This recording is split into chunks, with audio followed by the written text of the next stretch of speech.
Pero es que Pero- Sí se me escucha, ¿no?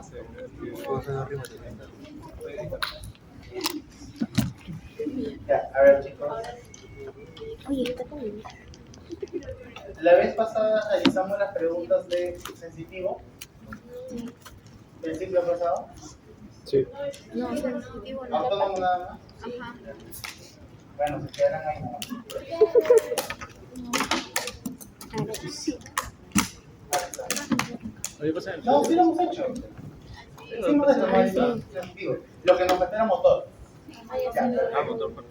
Te dije. Es que cada vez que probamos una clase de ya, a ver. hay una clase.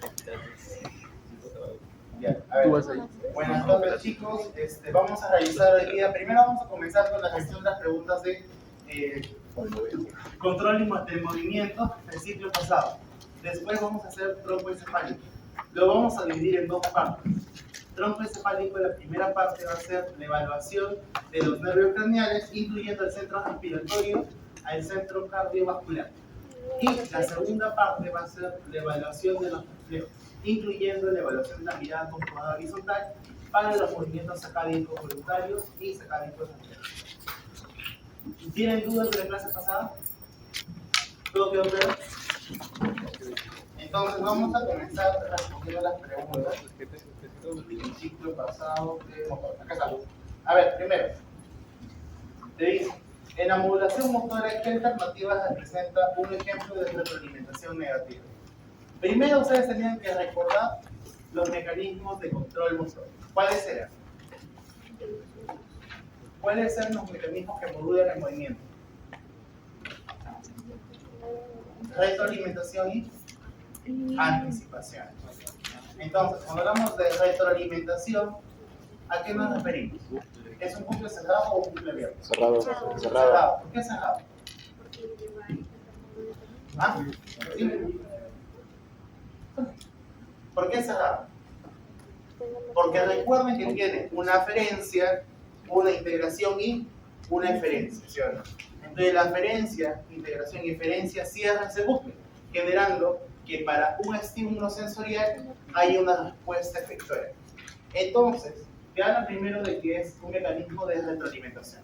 Aparte te colocas retroalimentación negativa, o sea, te está diciendo que después de integrar la información, se redujo la respuesta, ¿sí o no? Entonces, analicemos las alternativas. Te dice, activación directa de las motoneuronas alfa durante la contracción voluntaria. ¿Tiene que ver con un mecanismo de retroalimentación? No, porque si habla de activación directa de motoneuronas alfa, te está hablando únicamente de la ejecución, del acto motor, ¿sí o no?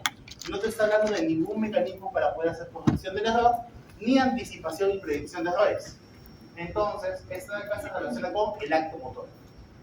Luego te dice transmisión de la copia eferente hacia el cerebelo por vías pontocerebelosas. ¿Qué sería eso? ¿Qué dice? ¿Ah? ¿Alguien? Sería anticipación, porque recuerden que cuando pasas la copia eferente hacia el cerebelo, lo que estás diciendo es, quiero realizar este acto motor.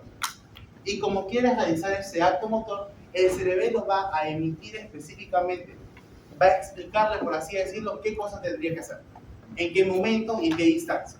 Cuando hablamos de la metría y hablamos de la temporización, ¿sí o no? Entonces, eso es un fenómeno o mecanismo de anticipación. ¿O hubo una información que vino de forma diferente? No, sino que la planificación motora, antes de irse a su corteza para la ejecución, ¿qué hizo? Mandó información al cerebelo. Y eso especificó cómo tendría que hacer ese movimiento, por así decirlo. ¿Está bien? ¿Quedó claro? Entonces, eso sería un mecanismo de anticipación. Refuerzo de patrones motores aprendidos a través de los núcleos basales. ¿Qué dicen? Ya me he dado cuenta que esta pregunta no la hicieron. Ya, pero a ver, ¿qué dice? ¿Alguna idea? Recuerden, chicos, que acá están para que se equivoquen. En el examen ya no, y en su pasaporte tampoco, ¿no? A ver, ¿qué dice? ¿Qué significa esto? Recuerden que le está hablando de un patrón motor aprendido, o sea, le está hablando de memoria de habilidades manuales, por así decirlo, o también memoria de actividades que ya conocen, por ejemplo, montar bicicleta. Eso se guarda sin informe todavía, ¿saben? y cuidado con el cable. Ya. Entonces, cuando hablamos, chicos, de refuerzo de patrón de motores aprendidos, hablamos de activación de los núcleos basales para poder ejecutar una acción que ya conoces. Por ejemplo, montar bicicleta, montar skate. ¿Qué otra cosa podría ser? Tocar el piano, ¿recuerdas que hemos hablado de eso? Porque se relaciona con una planificación netamente de idea motora suplementaria. En este caso, netamente, estamos hablando de núcleos basales, como el centro de guardado de este tipo de memoria. Le dice ajuste de temporización de movimientos con circuitos cerebrales preprogramados. ¿Qué es eso? Ya, ahora sí, sin miedo, ¿sí o no? Porque es lo mismo que te dice acá. Acá te dice primero que se hizo la copia eferente de las cortezas de planificación y estrategia. Y después, ¿qué va a hacer? Vas a ajustar la temporización. ¿Quién lo ajusta? El cerebelo. ¿Qué parte? ¿Ah? ¿Cuántas partes tiene el cerebelo funcionalmente? Lo vimos la vez pasada. Espino cerebelo, vestíbulo cerebelo y cerebro cerebelo. Y el cerebro cerebelo se encargaba netamente de ¿qué? Del timing, temporización. ¿Se acuerdan? Entonces, recordemos, chicos, que el cerebro cerebelo, que justo son las partes de los hemisferios cerebelosos, se deben encargar de esto para la corrección. Ahora, ¿dónde llega la información? ¿A qué parte del cerebelo? La información propioceptiva inconsciente. ¿A qué parte? ¿Espino cerebelo? ¿Qué? ¿Espino cerebelo? Espino cerebelo. Perfecto. La vía es espino cerebelosa, ¿sí o no? Porque son ¿Y qué inconscientes. estructuras componen el espino cerebelo? Ah, ¿En qué región está? En la región media, sería el vértice y el paravértice. Recuerden que en esa zona va a venir toda la información propioceptiva inconsciente. Entonces, es útil que ustedes conozcan primero las tres partes básicas: espino cerebelo, vestíbulo cerebelo y cerebro cerebelo. Cerebro cerebelo, ustedes piensen, asoma, si dicen cerebro cerebelo, está hablando de algo que tiene que ver con un control mucho más fino, ¿cierto? En este caso sería un movimiento controlado, probablemente complejo, los movimientos balísticos que estamos hablando, y la temporización o timing. Mientras que el espino cerebelo es como que la zona donde llega toda la información. ¿De dónde? De la propiocepción. Ahora, ¿qué era la propiocepción? ¿Mantenimiento del equilibrio? ¿Ah? ¿Mantenimiento del equilibrio? Reconocer la posición del cuerpo, ¿sí o no?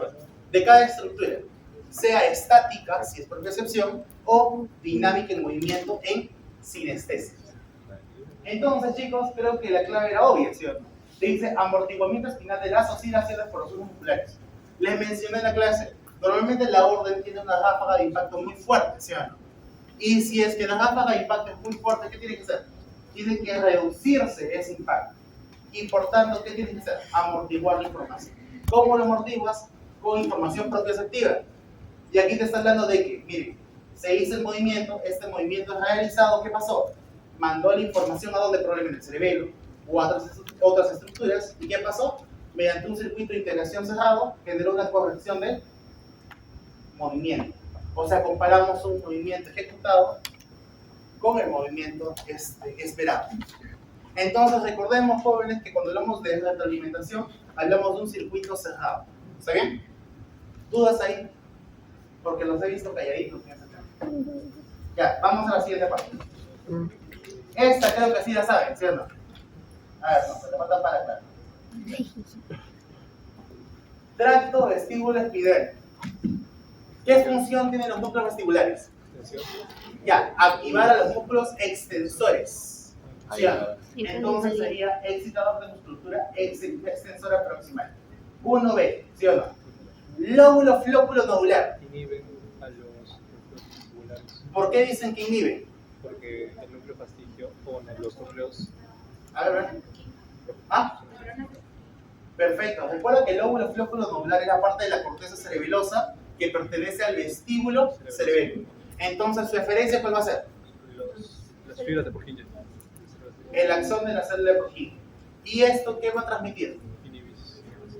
¿Excitación o inhibición? Inhibición por GABA. Listo. El lóbulo flóculo nodular, ¿qué va a hacer? Inhibe los núcleos vesticulares.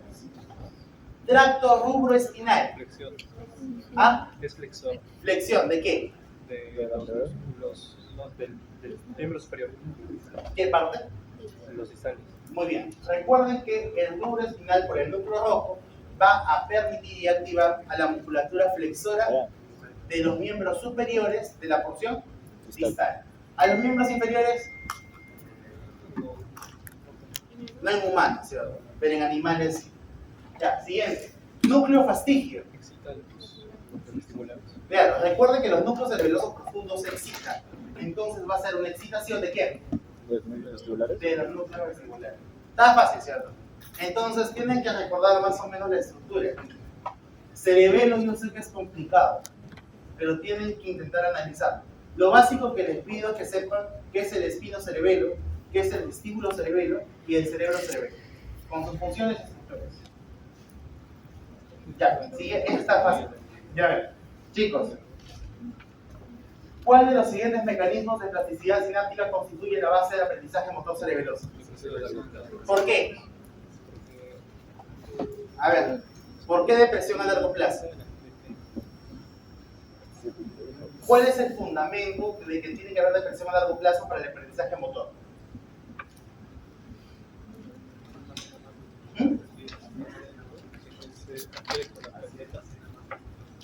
No. A ver, ¿quién me dice? ¿Ah? La puedo asignar. Recuerden, jóvenes, que cuando hablamos de depresión a largo plazo, estamos hablando que hay una pérdida de la eficacia de algunas sinapsis. Hablas de la poda sináptica. ¿Cuál es la utilidad? Es que por lo general en el desarrollo psicomotor tú vas a cometer al inicio de la vida, ¿qué va a pasar? Múltiples errores motores, ¿sí o no? Como les expliqué la vez pasada, cuando ustedes ven un bebito que intenta comer por primera vez, ¿qué pasa? ¿Se lleva la comida a la boca? No, se la lleva todo menos la boca. Eso tuvo que ver con ¿qué? Con la metría. Además, ¿con qué? Con la posición, ¿sí o no? Entonces, tienen que recordar que cuando hablamos de depresión a largo plazo, estamos hablando que esas sinapsis que llevaron a ese movimiento errado se eliminaron, se podaron, para poder así dejar una sinapsis eficaz en cuanto a cada movimiento. ¿Me entienden? Entonces, cuando hablamos de aprendizaje motor, hablamos del aprendizaje del error, porque a partir de los errores que se cometen en la parte motriz, se van a ir eliminando para que no vuelvan a ocurrir, por así decirlo. ¿Quedó claro esa parte? Entonces, depresión a largo plazo tiene que darle cara. Potenciación a largo plazo, ¿dónde ocurre? ¿Han visto el video de Corteza, no? A ver, ¿dónde ocurre la potenciación a largo plazo? Sandro. Valderrama. Ya, Samantha Mendoza. Potenciación a largo plazo. Pero piensen, ¿qué piensan? Miren, si depresión a largo plazo era podar sinapsis, potenciación a largo plazo, ¿qué es? ¿O qué sería? Ya, aumentar la eficacia de la sinapsis, ¿sí o no? Ahora, si vas a aumentar la eficacia de la sinapsis, probablemente por sinaptogénesis o mejores conexiones, ¿qué es lo que vas a fortalecer? Esa red, ¿sí o no? Entonces, ¿para qué te va a servir? Para la memoria. Memoria y aprendizaje. Recuerden que cuando hablamos de memoria y aprendizaje a nivel de la corteza cerebral, estamos hablando que son redes o engramas. Y esas redes o engramas inicialmente son no tan sólidas, por así decirlo. Les mencioné en la primera clase. La sinapsis puede iniciar de esta forma, miren. Como si fueran dos puntos únicamente en contacto. Después que se está generando la potenciación a largo plazo, van a aumentar los puntos de sinapsis. Y de esa forma refuerzas y generas de que haya más posibilidad de que esa sinapsis conlleve un potencial de acción. Entonces, la potenciación a largo plazo es eso. Aumenta la sinapsis, refuerza la sinapsis para que tenga mayor eficacia. Facilitación a corto plazo. ¿Qué es facilitación? Exacto, aumentas la eficacia de un segundo potencial postsináptico excitatorio.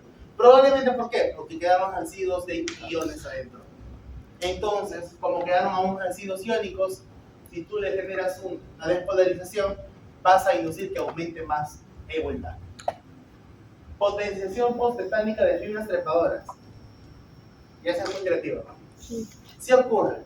Recuerda que los fenómenos postetánicos generan o inducen una despolarización constante. Facilitación a corto plazo, lo mismo. Solamente cambió la sinapsis. Dime. ¿A qué se refería con una depresión? En simples palabras. Depresión a largo plazo es que reduces tú la posibilidad de que la sinapsis efectuada genere al final de cuentas una comunicación, o sea, genere un potencial de acción. Cuando tú deprimes a largo plazo significa que esa sinapsis tiene menor posibilidad de inducir un potencial. ¿Está bien? Entonces recuerden cuando hablamos de depresión y potenciación. Por ejemplo, depresión, a ver, hablando en términos iónicos. Hablamos la vez pasada que estos fenómenos sinápticos a largo plazo tienen que ver con los receptores del glutamato, ¿sí o no? Sí, ¿se acuerdan, no? Los ionotrópicos y metabotrópicos del glutamato. ¿Cuál estaba cerrado por el magnesio? El NMDA. NMDA, ok. ¿Y cuál de los iones, de los cationes, permite modificación de la sinapsis? Calcio. Primero sodio, despolarización. El calcio, porque recuerden que el calcio se acopla a la calmodulina y a partir de eso activa múltiples proteínas, ¿cierto? Entonces, ahí es lo que quiero que recuerden, porque si tú estás generando mayor inserción, por ejemplo, de AMPA en esa sinapsis, ¿qué va a pasar? Hay más posibilidad que el glutamato que se acople genere mayor despolarización, ¿cierto? Y por tanto, el NMDA, ¿qué va a pasar? Libera el magnesio y permite el ingreso de calcio. Entonces la potenciación a largo plazo se relaciona con eso.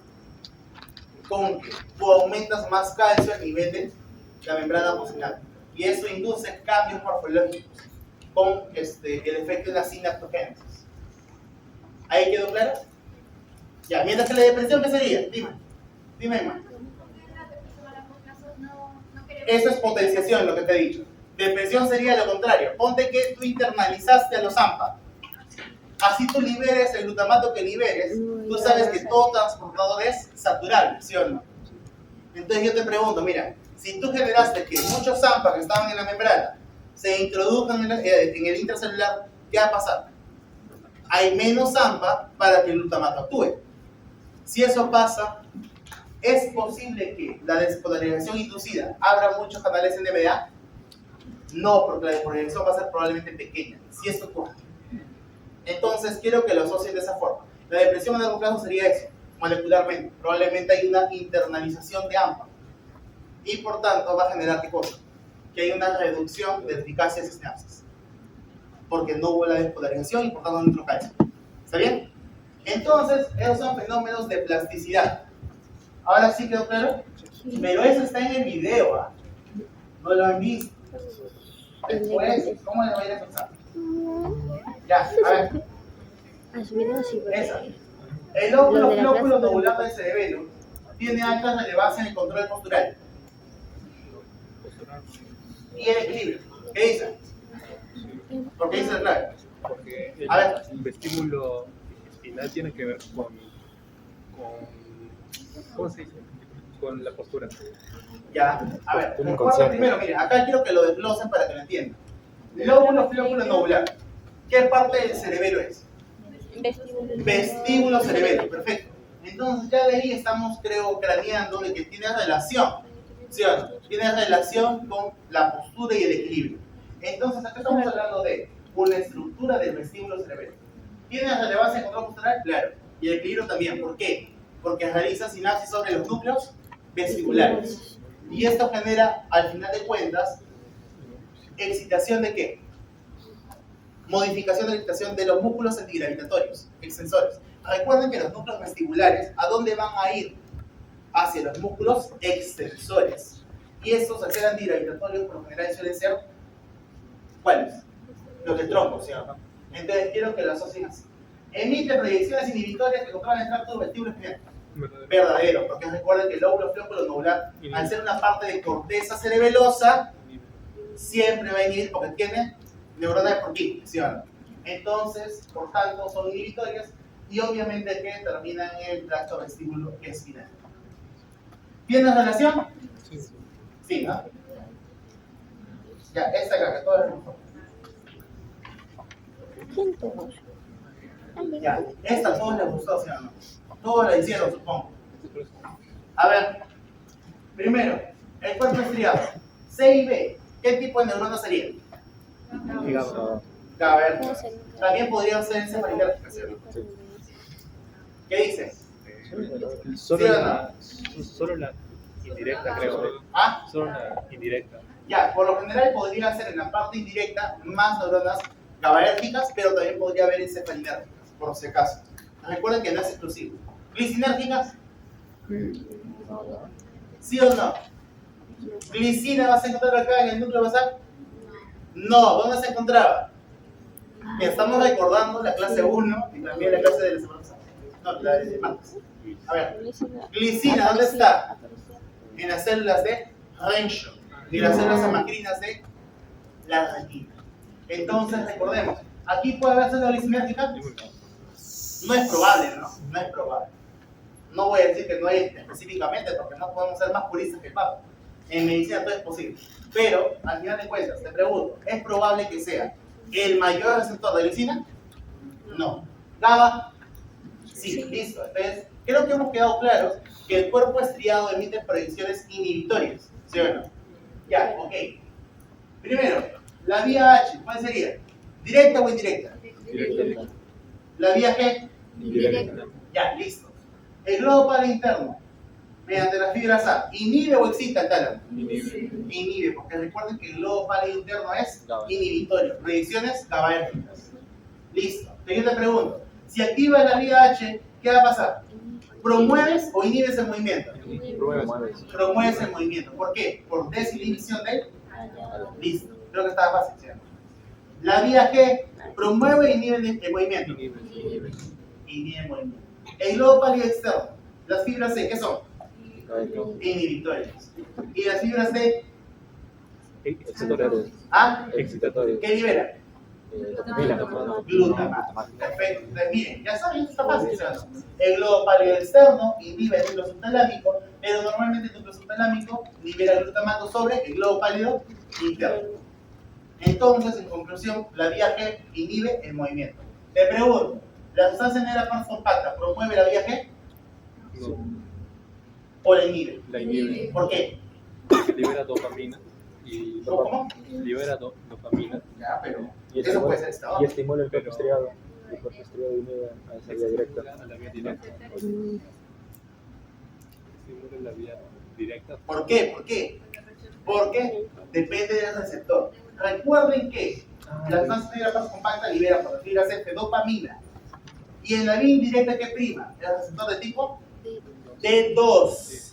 ¿Y los dedos like qué son? GI. GI, inhibitores. En conclusión, si tú liberas dopamina por las fibras F, ¿qué va a pasar? La vía G se ve reducida. Y la vía H se estimula. ¿Por qué? Porque es de 1. Porque el receptor que se encuentra aquí en esta vía H, en las células del cuerpo estriado, va a ser de tipo D1. Y si es D1, ¿qué es? ¿Inhibitorio o excitatorio? Excitatorio. Ya está. Está fácil, ¿sí? Ya a ver, después de eso ustedes me van a decir ahorita.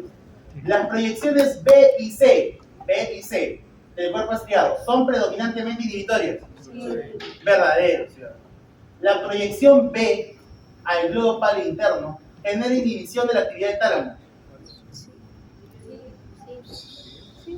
Vean nuevamente, miren, la proyección B al globo pálido interno genera inhibición de la actividad del tálamo.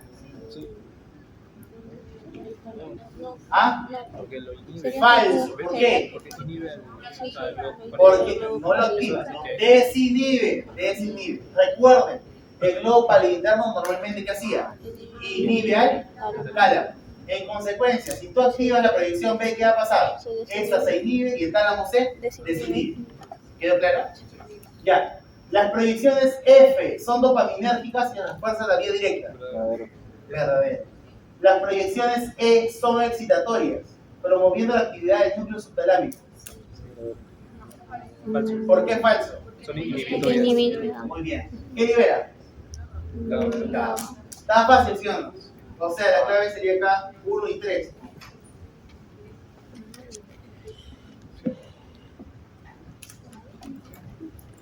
Ahí está.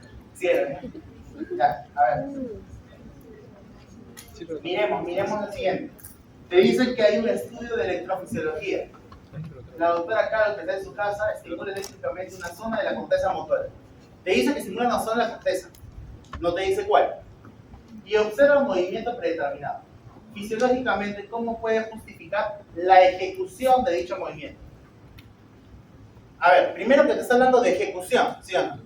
Cuando hablamos de ejecución, estamos hablando de que, ¿qué se activó? La premotora, motora suplementaria o corteza motora primaria. Corteza motora primaria. ¿Por qué? Porque es la que es la del movimiento. Recuerden que cuando hablamos de ejecución, la ejecución lo propicia la corteza motora primaria. Las áreas que he mencionado previamente, la premotora y el área motora suplementaria, son de planificación. Planificación y estrategia de generación de movimiento. Ahora, entonces, tú ya sabes qué es corteza motora primaria. Veamos las alternativas. Te dice, activación de una neurona cortical especializada en dicho motor. Falso, porque les dije, no es que una neurona se va a la segunda neurona y esa se va a un músculo específico, Son varias neuronas. sino que son varias neuronas. Y dependiendo de la intensidad de estímulo en cada una se genera un vector. A eso se le conoce como vector poblacional. Y recuerdan lo que vimos. La corteza motora primaria funcionaba como un timón, ¿sí o no? ¿Se acuerdan? Entonces lo que hacía era, podía dirigir hacia un movimiento predeterminado, relacionado con el área que aparecía en el músculo somatotópico. ¿Está bien? Pero no decía específicamente que tal neurona excitas, tal músculo contraes. Eso quiero que se quiten de la cabeza, porque mayormente es fácil pensar así, ¿cierto? Pero no ocurre eso. Ahora, yo te pregunto, la cantidad de neuronas corticales implicadas en esta ejecución, ¿ustedes creen que sean la misma cantidad de neuronas implicadas en la activación del músculo o serán menos o más? Mira, excitaste a un grupo de neuronas y luego vas a activar un grupo de neuronas para activar el músculo, ¿sí o no? Yo te pregunto, ¿será la misma cantidad? Entonces, ¿habrá convergencia o divergencia? O sea, son menos. Divergencia. Si es convergencia, me dirías que son menos motoneuronas activadas. Si es divergencia, me dirías que son más motoneuronas activadas. Divergencia. Divergencia. Ahí está, pues, los fenómenos de circuitos sinápticos. Hablamos de amplificación. Entonces, te das cuenta que lo más probable es que haya una amplificación de la señal. Esta amplificación de la señal se da, obviamente, al nivel del tracto piramidal, en este caso. A ver, ¿por qué les dije eso? Porque creo que había una que dice divergencia. Acá está, miren. Aumento el reclutamiento de unidades motoras con divergencia a un único músculo. No, no solamente es un único músculo. O te decía que hay una divergencia, pero no solamente va a ser a uno solo, sino que tienes que controlar múltiples músculos para realizar el acto esperado. ¿Sí o no? Que les quede claro que vas a realizar un acto esperado. ¿Por qué? Porque después se asume, como les dije, que una neurona excita un músculo. Creo que quedó claro que no es así. ¿Sí o no? Entonces, para desarrollar un acto predeterminado se requiere divergencia, pero no sería un único músculo. Porque si no, no podrías mover pues, la articulación. Imagínate que uno se contraiga y el otro está relajado. Ahí es fresh, ¿sí o no? Pero si uno se contrae y el otro está contraído, uno se contrae y el otro no está lo suficientemente relajado, se va a quedar endurecida la articulación. Entonces recordamos que estamos heridos. Inhibición de la vía directa de los núcleos basales para gestionar el movimiento. Sí, ¿Qué dicen? ¿Los núcleos basales ejecutan movimiento? No, recuerden que les mencioné, las cortezas de estrategia y planificación son área motora suplementaria y premotora. Estas ¿a dónde van la información? A los núcleos basales. O sea, estas cortezas dicen, yo quiero hacer esto. Y los núcleos basales te dicen, te voy a explicar cómo lo debes hacer. Perfeccionan el movimiento. Todo ese patrón luego llega ¿a dónde? A la corteza motora primaria.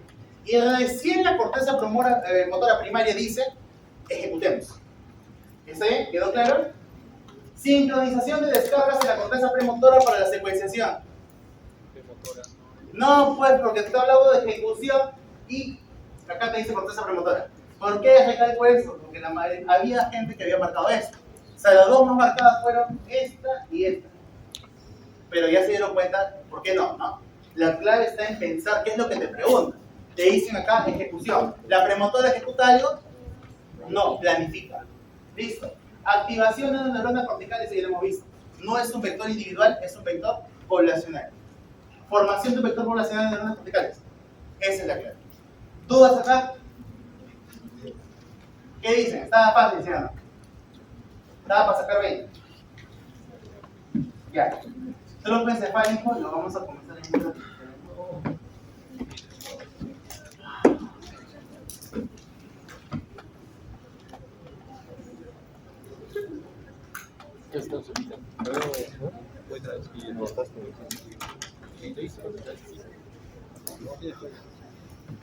Ahí lo botaron.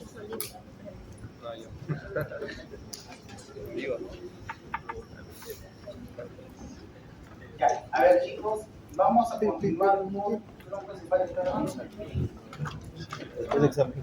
¿Se ve, no?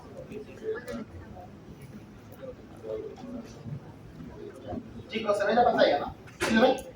Ya, perfecto. Entonces vamos a comenzar con tronco encefálico y nervios craneales. Aquí quiero pedirles toda su atención porque recuerden que el tronco encefálico involucra conceptos difíciles. Entonces vamos a ir paso a paso. Si por ahora tienen alguna duda, levantan la mano. Le va a venir ese examen. Les voy avisando. De este tema va a venir ese examen. Entonces tienen que entender bien tronco encefálico. Yo estoy seguro que ya ustedes han visto con el doctor Arbaiza las estructuras del tronco encefálico. Entonces, ahora vamos a perfeccionar la parte de función de cada estructura. Vamos. Comenzamos con generalidades, fisiología básica de los canales y acabamos directamente con los reflejos. Cuando hablamos de las generalidades del tronco encefálico, tenemos que conocer cuáles son sus funciones.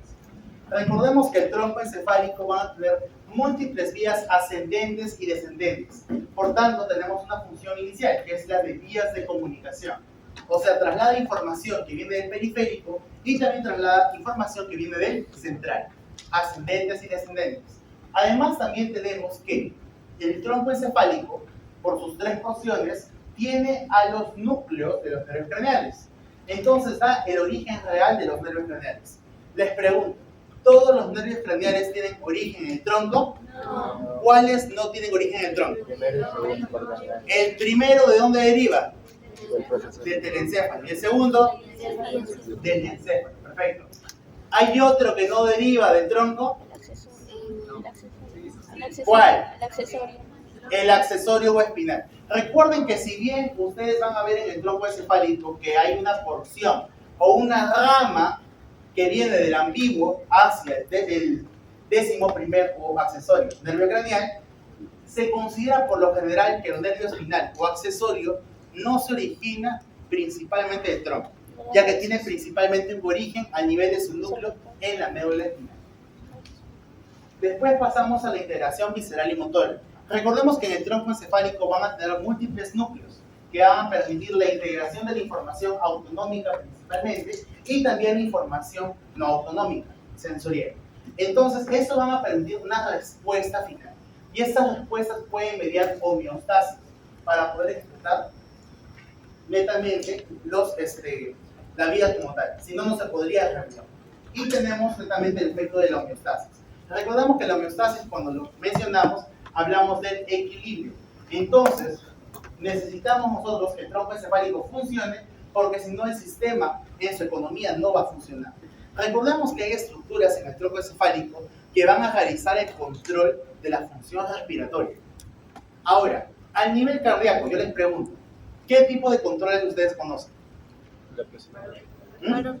Recordemos que a nivel cardíaco tienes un control intrínseco mediado por el sistema de conducción y extrínseco. Entonces yo te pregunto, si un paciente tiene una lesión en el tronco encefálico, ¿su corazón probablemente va a dejar de latir? No. No, ahí vas a ver las puertas encefálicas. ¿Por qué? Porque recuerda, tú tienes que el corazón tiene una función automática por su sistema de conducción. Entonces puede latir sin información neuronal, ¿sí o no? Sí. Pero la información neuronal regula la función intrínseca ante modificaciones en la economía. Imagínense fiebre. Si aumenta la temperatura, va a aumentar la frecuencia cardíaca, ¿cierto? Sí. ¿Por efecto de qué? Del simpático. Entonces, quiero que ustedes asocien eso. Sin el tronco encefálico no podríamos reaccionar ante la información que llega del exterior, probablemente. Entonces, estaríamos indefensos ante sus respuestas y no habría una homeostasis como tal. ¿Está bien? Eso quiero que les quede grabado. Ahora, en cuanto a la función respiratoria, les pregunto, ¿el diafragma funciona solo? ¿Tiene un marcapasos como el corazón? ¿O no? ¿O tiene, a ver, la respiración tiene un marcapasos? ¿Quién dice sí, quién dice no? Un punto. Ya dos. Para el siguiente semestre. ¿La respiración tiene un marcapasos? No es marcapasos, pero está indicado por el nervio vago. Entonces, era Ya, miren, recuerden, cuando hablamos del control de la respiración, sí existe un marcapasos, pero el marcapasos se encuentra a nivel de tronco encefálico, a nivel de grupos neuronales que se encuentran en el bulbo raquídeo, específicamente parte del grupo respiratorio ventral, en su porción intermedia. Lo vamos a ver un ratito, no se preocupen. Entonces se van a dar cuenta que si es que tú tienes una lesión en el tronco, probablemente vas a tener fallas en la respiración, ¿sí o no? Entonces justifica por qué tu paciente que está con corte encefálico, ¿cómo está?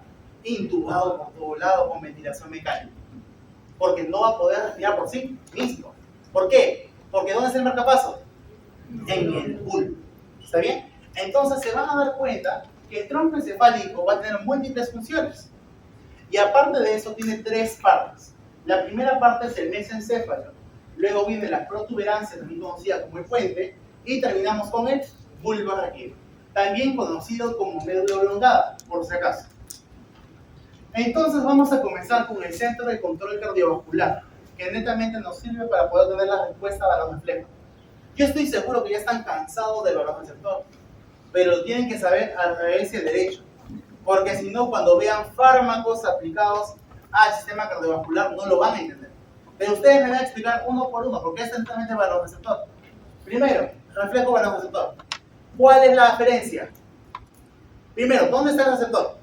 El callado aórtico o el seno carotídeo. Ya, callado aórtico y seno carotídeo.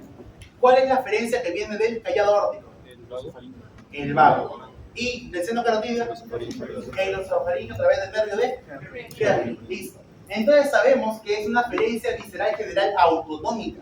¿Por qué es autonómica? Les pregunto. Porque se regula, hace Ya, permite regular la homeostasis, ya. ¿Qué más? es monosináptica que va al núcleo de tracto. Perfecto, entonces ya me dijiste dónde es la primera sinapsis. Entonces la primera sinapsis de esta respuesta receptora va a ser el núcleo del tracto solitario. Recuerden que estamos hablando de una aferencia visceral general autonómica, por lo general todas son monosinápticas.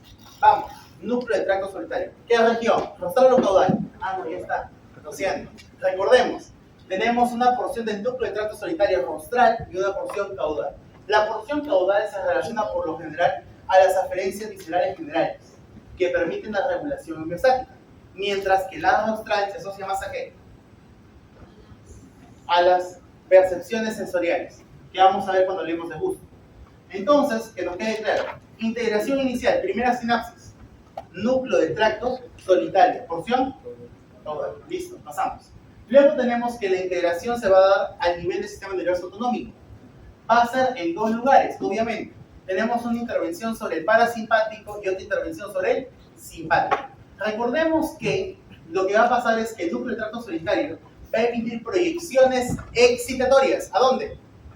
Al núcleo dorsal del vago.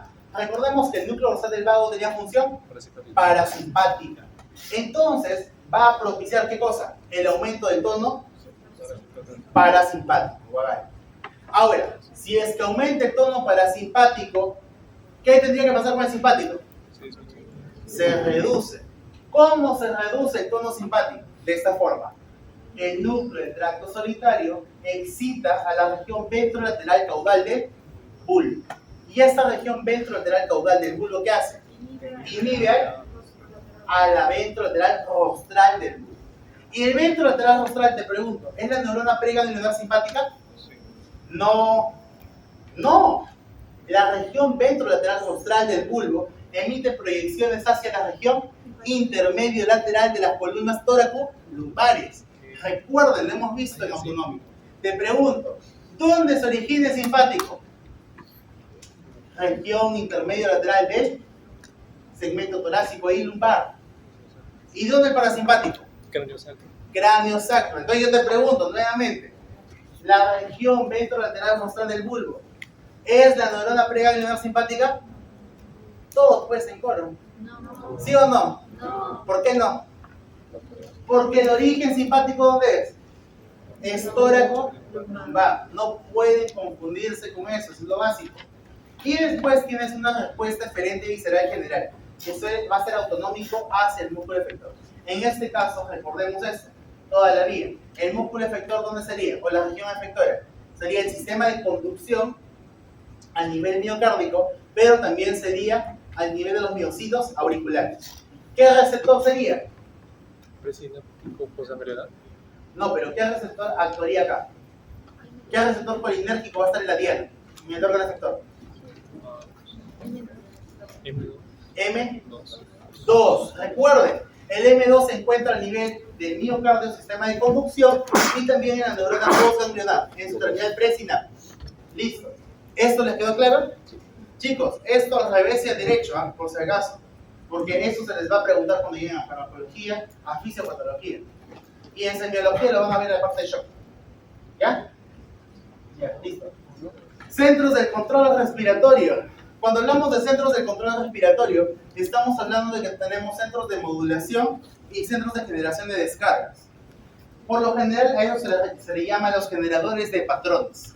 Y esos generadores de patrones van a tener una respuesta estereotipada, o sea, ya programada. Entonces, vamos a centrarnos en lo que no van a ver en Neum, porque el siguiente semestre va a estar en Fisio 2, ¿sí o no? Y en Neum van a ver una parte inicial de las respuestas respiratorias. Entonces vas a ver que tienes un centro modulador, que va a ser el centro neumotóxico y el apneústico. Neumotáxico y apneústico. ¿Dónde se van a encontrar? En la protuberancia. Tanto el centro neumotáxico como apneústico van a actuar sobre la rampa inspiratoria, pero ya lo van a ver eso en Neum, tranquilidad. Efectores del ritmo. Ahí vamos a hablar de las estructuras que fungen como marcapasos. Tenemos el grupo respiratorio dorsal y el grupo respiratorio ventral. El grupo respiratorio dorsal va a recibir la información del núcleo de tracto solitario. Te pregunto, ¿qué información llega al núcleo de tracto solitario? ¿Aferencias o eferencias? Aferencias. Ya creo que hemos quedado claro eso, ¿sí o no? El núcleo de tracto solitario llega a un montón de aferencias. Entonces, esta información que recolecta al nivel de la región respiratoria periférica va a llegar al núcleo de tracto solitario y esto va a llegar después al grupo respiratorio dorsal. El grupo respiratorio dorsal, por tanto, va a actuar como un receptor sensorial para conocer el estado de la economía a nivel pulmonar. ¿Está bien? Y luego tenemos al grupo respiratorio ventral, que también son columnas celulares, pero van a tener tres porciones. Una porción rostral, una porción intermedia y una porción caudal. Fácil, la porción intermedia que le he puesto como IN, ¿qué creen que se asocia? ¿Inspiración o expiración? Ya, más fácil imposible, ¿sí o no? Entonces el grupo intermedio del grupo respiratorio ventral va a ser el marcapasos de la inspiración. Sería la porción intermedia del grupo respiratorio ventral. Mientras que la porción rostral del grupo respiratorio ventral va a actuar como el principal centro para el control de la expiración, porque tiene interneuronas que permiten la expiración. ¿Está bien?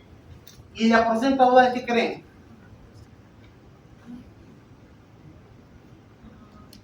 La porción caudal va a funcionar ¿para qué? Para la expiración forzada.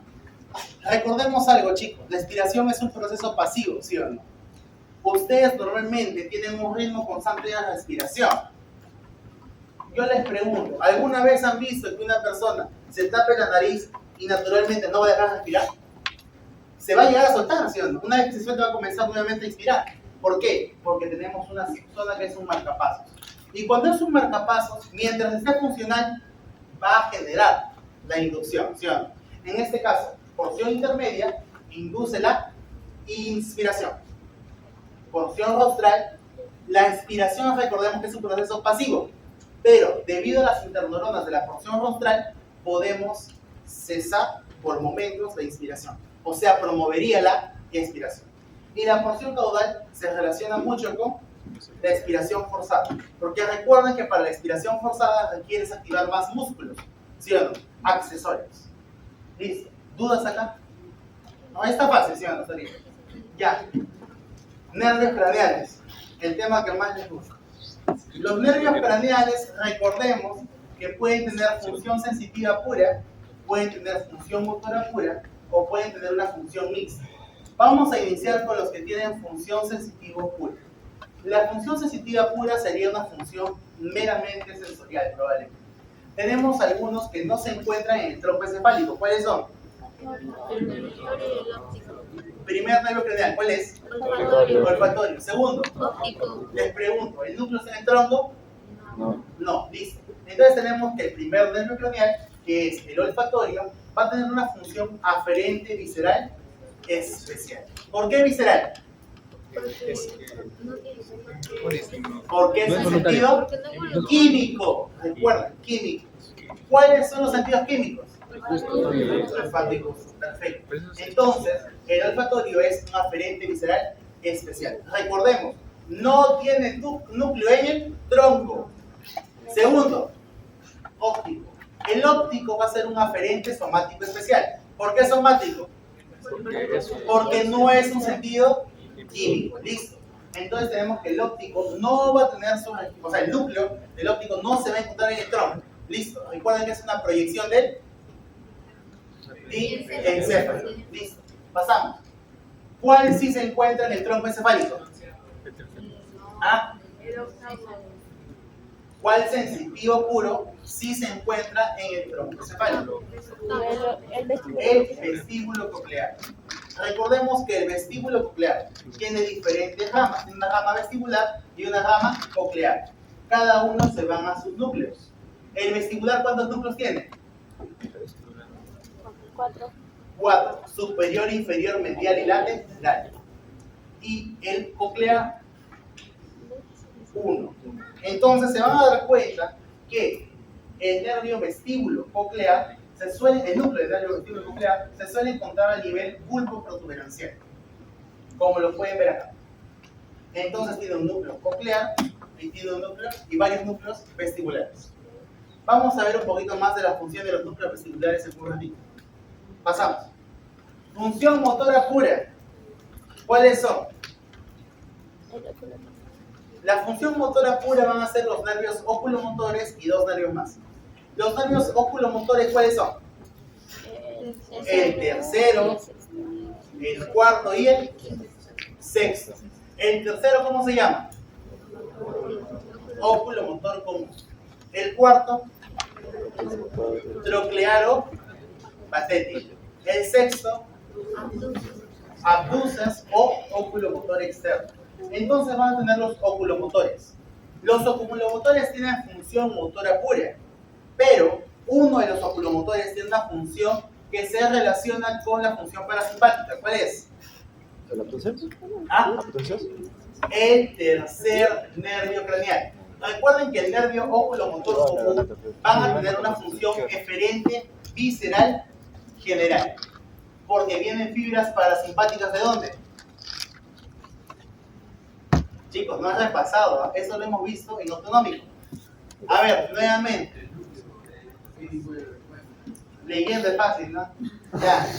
Recuerden, chicos, por favor, miren. Los oculomotores son 3. Todos tienen función motora. Pero aparte de eso, el tercero tiene la función parasimpática. La función parasimpática va a derivar del núcleo de Edinger-Westphal. El núcleo de Edinger-Westphal se encuentra en el mesencéfalo. ¿Está bien? Listo. Entonces se van a dar cuenta que el nervio oculomotor común tiene su origen real ¿dónde? En el mesencéfalo. ¿En cuántos núcleos? 2. En el núcleo del tercero, el principal, que se encuentra en el mesencéfalo, y el núcleo de Edinger-Westphal. ¿Cuál va a proyectar fibras eferentes somáticas generales?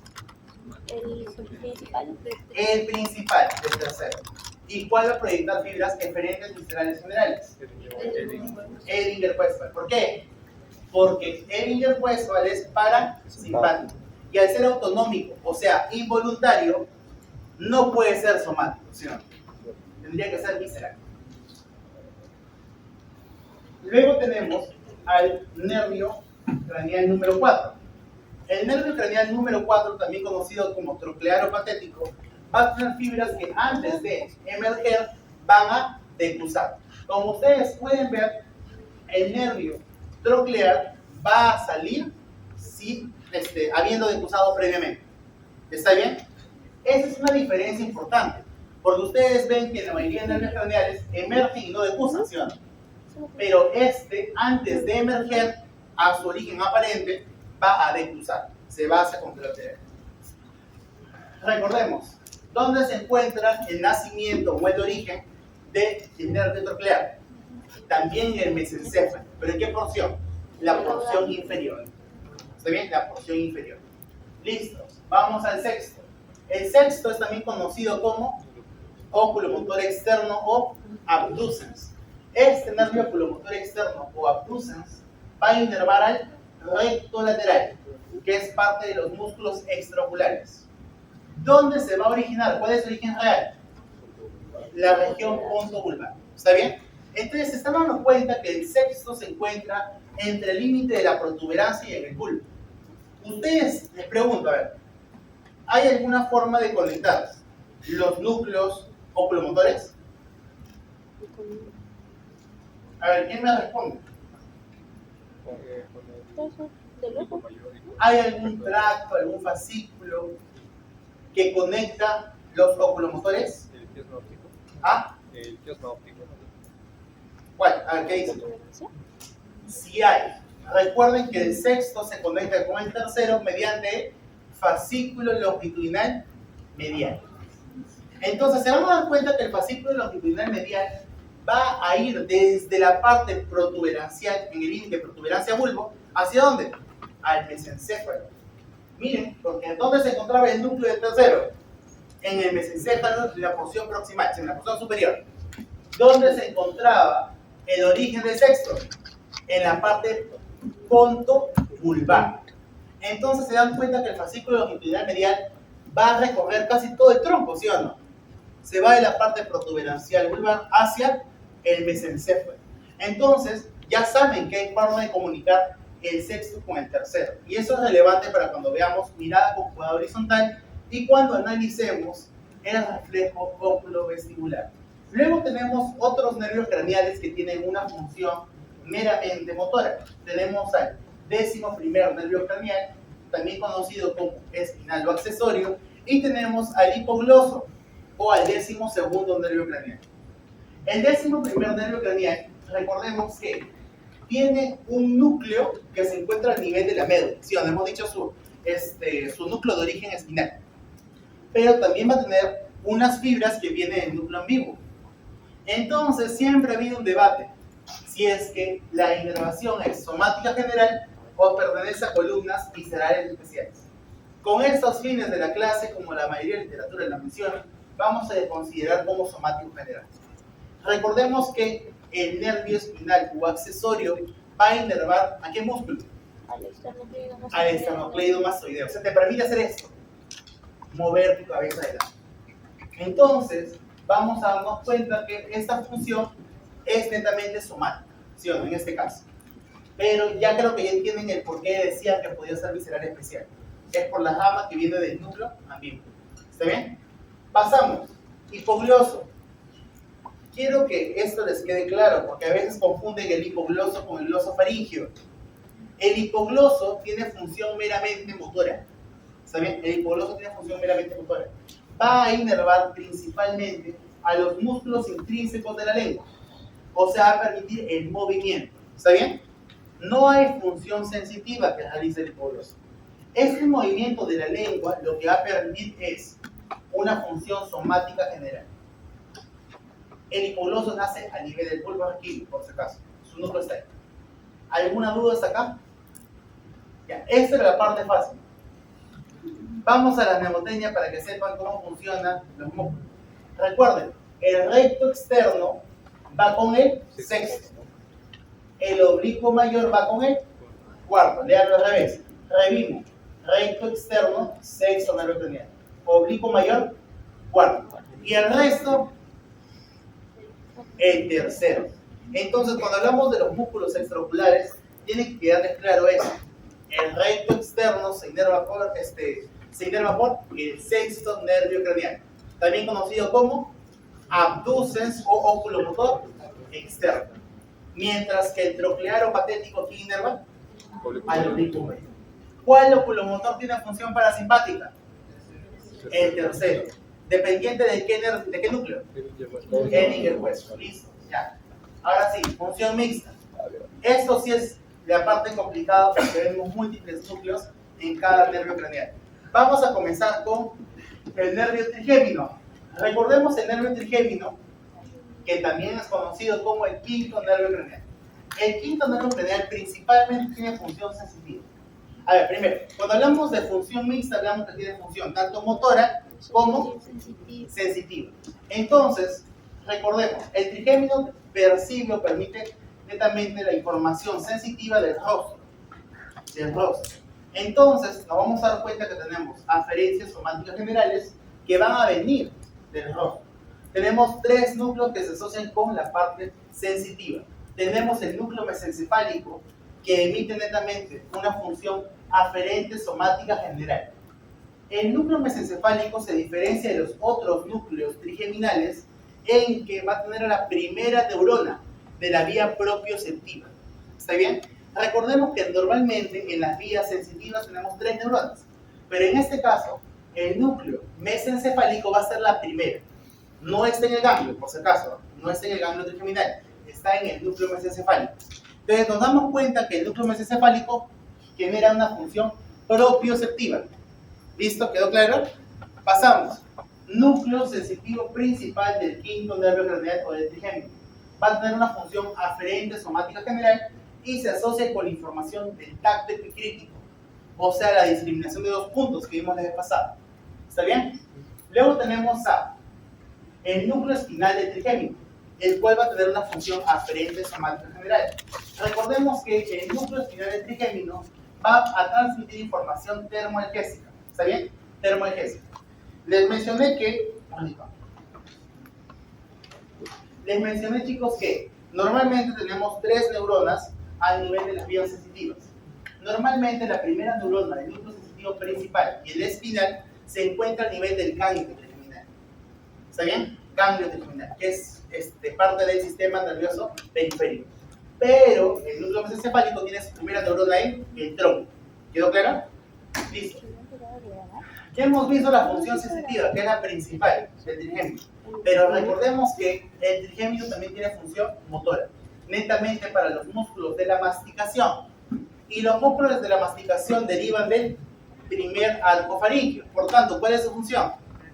Eferente, visceral, especial, por el origen embriológico. Recordemos entonces, chicos, que les quede claro. El nervio trigémino tiene función aferente y eferente. La eferencia motora la realiza sobre músculos derivados del primer arco faríngeo, que van a ser los masticatorios. ¿Está bien? ¿Quedó claro? Listo. Esta parte ya creo que el trigémino está fácil. Vamos al facial. El facial ya lo hemos visto hace unos días, cuando hablamos de autonómico, ¿sí o no? Entonces recordemos que el facial va a tener principalmente función motora. Eso creo que está claro. Entonces, comenzamos. El nervio facial va a tener una función motora, primero para inervar a los músculos de la mímica facial, o sea, el movimiento del rostro. ¿Está bien? Estos músculos de la mímica facial van a ser inervados por ramas del núcleo motor del facial. Primero, recuerden, chicos, los músculos de la mímica van a derivar de qué arco faríngeo? Del segundo. Y como derivan del segundo arco faríngeo, entonces su función va a ser eferente, visceral, especial. Miren, ya hemos visto 2 núcleos que proyectan fibras hacia músculos de los arcofaringes. Entonces, es correcto mencionar que tanto el núcleo motor del trigémino como el motor del facial tienen una función eferente, visceral, especial. Y van a controlar a quién? A músculos derivados de los arcofaringios o branquiales. Pasamos. Tenemos una función también eferente, visceral, general, mediante el núcleo salivatorio superior. Recordemos que el salivatorio superior tiene función parasimpática. Entonces, que les quede claro nuevamente eso. No solamente eferente significa motor, sino que eferente también puede significar secreción. En este caso, la función autonómica que va por el nervio facial va a ser secretora. ¿Por qué? Porque se va a las glándulas salivales, lagrimales, submandibular, sublingual, ¿sí o no? Entonces quedó claro, ¿no? Tenemos una función eferente visceral general. ¿Derivado qué? Sí. Del autonómico, parasimpático. Pasamos. Núcleo del tracto solitario. Porción rostral. Recordemos que en la porción rostral del núcleo del tracto solitario va a llegar la información sensorial. ¿De qué?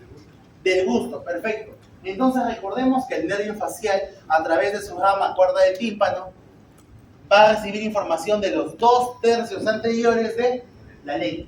Pero recuerda, es función gustativa, no es función somatosensorial, porque la función somatosensorial la va a transmitir el trigémino en la cavidad oral. ¿Está bien? Entonces recordemos, núcleo del tracto solitario rostral va a recibir información aferente, visceral, especial. ¿De qué sentido? Gusto, de los 2/3 anteriores. Perfecto. Y pasamos a la función sensitiva, somatosensitiva, que va a ser el núcleo espinal del trigémino. Se van a dar cuenta que el nervio facial no va a tener netamente un núcleo específico que va a asociarse a una función somatosensitiva, ¿sí o no? Sino que las fibras somatosensitivas van a ir hacia el núcleo espinal del trigémino. ¿De qué zona? Del conducto auditivo externo. Recuerden, el nervio facial va a inervar la parte sensitiva del conducto auditivo externo. Y de esa forma va a pasar todo a integrarse hacia el núcleo espinal del trigémino. Función aferente somática general. Principalmente información termoalgésica, claro está. ¿Por qué les digo eso? Porque cuando ustedes vean, por ejemplo, un síndrome de Ramsay-Hunt, que va a ser como lesiones vesiculares derivadas del herpes, van a ver la localización y van a poder a partir de eso saber qué nervio está asociado. Si es conducto auditivo externo, ustedes lo asociarían con qué? Con el séptimo nervio craniano. Entonces recordemos, si bien el facial tiene función principalmente motora, también tiene función sensitiva. Una parte sensitiva especial, que va a ser del gusto de los 2/3 anteriores, y otra parte es somatosensitiva. ¿Qué región? Conducto auditivo externo. ¿Quedó claro? Sí. Entonces la saliva superior cuenta como una motora. Saliva superior cuenta como función motora. Es que recuerda que cuando hablamos nosotros de función eferente, hablamos de función secreto-motora. Entonces, el núcleo salival superior funciona como función eferente. Parte secreto-motora. Parte netamente secretora, claro está. Pero recordemos, chicos, por eso que no todo lo motor es sinónimo de eferente. Ya eso quiero que les quede claro. Eferente también puede significar secreciones. ¿Ya? Ahora sí estamos claros. Sí. ¿Alguna duda hasta acá? Claro, seguro, van a sacar 20. ¿Cómo que no? Ya, yo le he dicho a todo Chinito que ustedes van a sacar 20. ¿eh? Yo les tengo fe. Ya, vamos. Vamos ahora con el tercer nervio y su función mixta. Estamos hablando ahorita del nervio glosofaríngeo. ¿Se han dado cuenta que ya esos nervios los hemos visto antes? ¿Sí? Entonces ya quiero que lo vayan asociando. Les pregunto, ¿el glosofaríngeo tiene función autonómica? Sí. ¿Qué núcleo? Mira, no hemos visto nada de la diapositiva, pero lo hemos visto antes. ¿Qué núcleo va al glosofaríngeo para tener función autonómica? Ah, ya sé.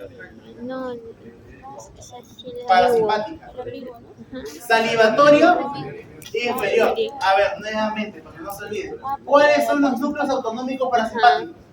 Edinger-Westphal, engorde. Edinger-Westphal, salivatorio superior, salivatorio inferior y dorsal del bajo. Entonces recordemos, miren, esto ya lo hemos visto. El glosofaríngeo tendría función autonómica parasimpática, derivada del núcleo salivatorio inferior. Y este núcleo salivatorio inferior va a proyectar sus fibras ¿a dónde? A la glándula parótida, también para secreciones. Entonces nos vamos a dar cuenta que tenemos que el glosofaríngeo tiene fibras del núcleo salivatorio inferior. Las fibras del núcleo salivatorio inferior serían ¿de qué tipo? Eferente, visceral, general. ¿Por qué no es especial? Porque no es un sentido. ¿Por qué es visceral y no somática? Porque es involuntaria, es autonómica. Entonces creo que ya nos quedó claro eso, ¿sí o no? A ver, nueva pregunta. Tenemos también el núcleo en vivo. Recordemos que el nervio glosofaringeo va a inervar a un músculo derivado de el arco faríngeo, ¿cierto? Tercero, ¿cuál? El estilofaringeo. Entonces, como va a inervar al músculo estilofaringeo, que deriva del tercer arco branquial, ¿qué función va a derivar de ese núcleo vivo? Eferente, visceral, especial. Perfecto. Yo creo que ya hemos quedado claro algo, ¿no? El núcleo en vivo también da fibras eferentes, viscerales, especiales, controlando la musculatura branquial. Luego pasamos a que el nervio glosofaringeo también va a transmitir información del gusto. ¿De qué parte?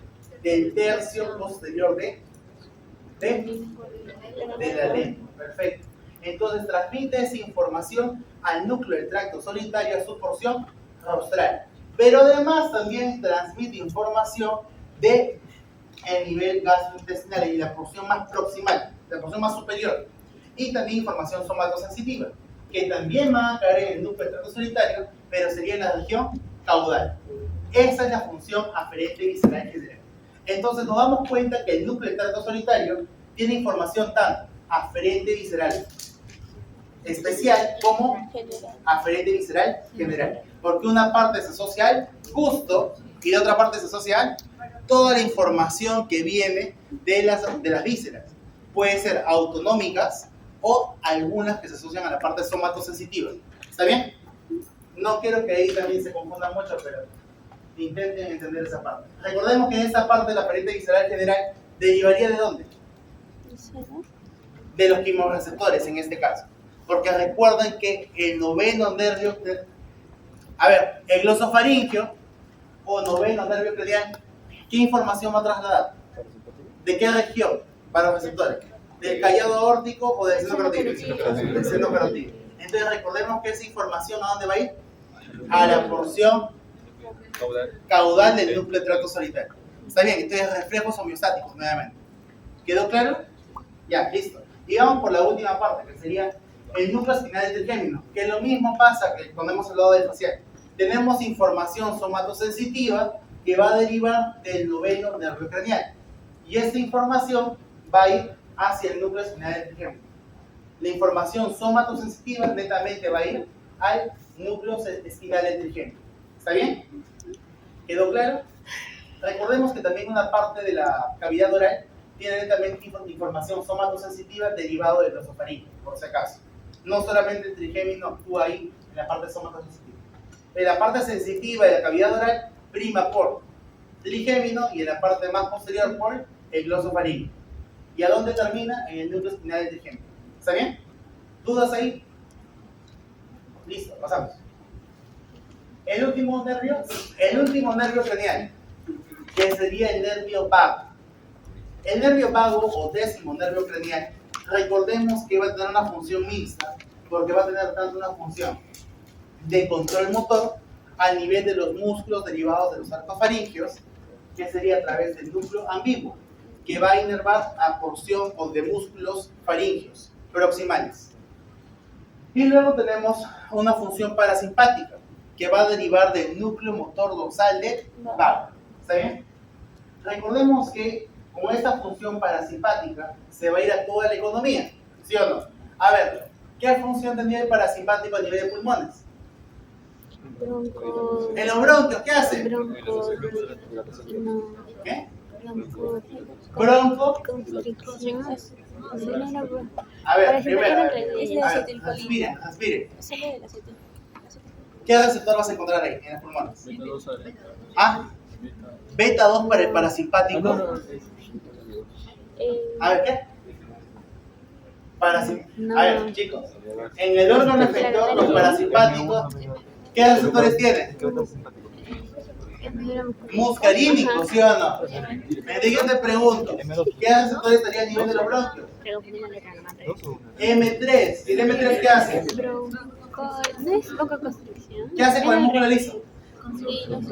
Constricción. Entonces, el vago vas a darte cuenta que tiene múltiples funciones. Al nivel bronquial, broncoconstricción, porque va a actuar en el receptor M3. Al nivel del tracto gastrointestinal, Aumentaría el Peristaltismo. peristaltismo, La motilidad o sea, habría intestinal. más contracción, ¿sí o no? ¿Qué más? ¿Qué más? El músculo. Ya, en el corazón. Disminuye frecuencia ¿Qué receptor primero? M2. ¿Quién comentó? M2, ahí ya. Ahí ya. M2. ¿Qué haría M2 ahí? Enlentecería la frecuencia cardíaca, enlentece la conducción y qué más. Puede Ya reducir dijo el frecuencia cardíaca. tropismo de la aurícula, no del ventrículo. Ajá. ¿Saben? Entonces, chicos, miren, cada tema está asociado al otro. Por si acaso. Tienen que leer, por favor. ¿Ya? Pasamos. Núcleo de tracto solitario. Recordemos que la porción que se encuentra en la primera parte de la musculatura faríngea tiene información gustativa.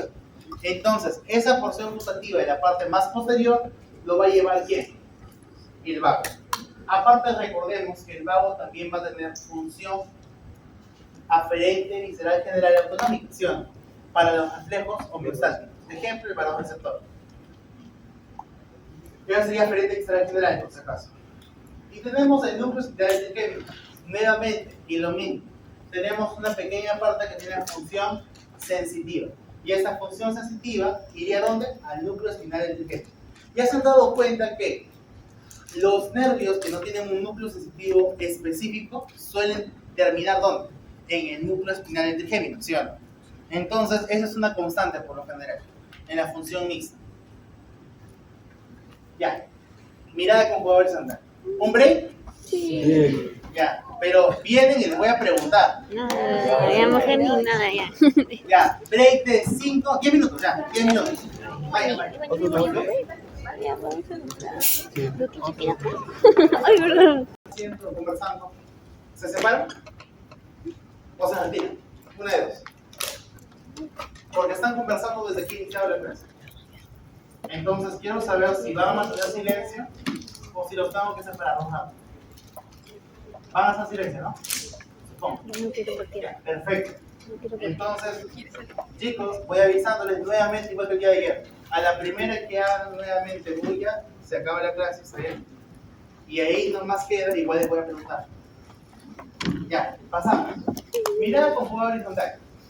En mirada con jugada horizontal, chicos, deben de recordar que tiene una función de movimientos acádicos voluntarios e involuntarios.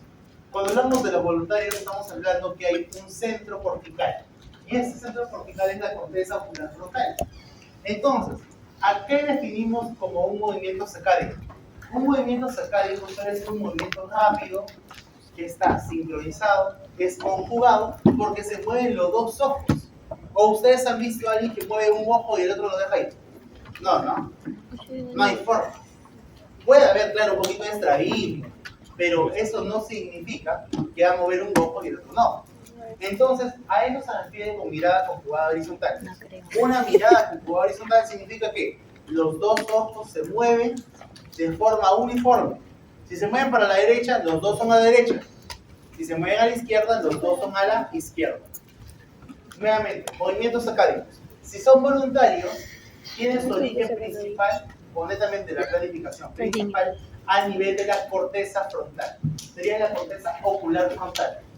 Esta corteza ocular frontal va a transmitir fibras que se van a ir al centro de activación de la mirada conjugada horizontal. ¿Cuál es el centro de activación de la mirada conjugada horizontal? ¿Qué me dicen? ¿Alguien?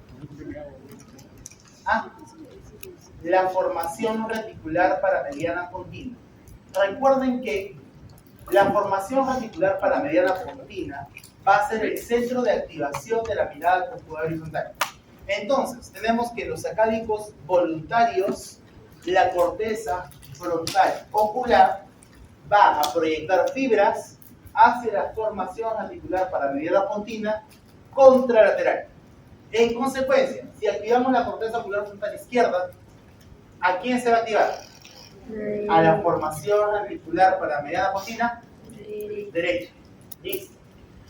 Eso es importante porque la formación reticular paramediana continua va a ser el que va a activar la mirada conjugada horizontal. pero no ejecuta el movimiento como tal.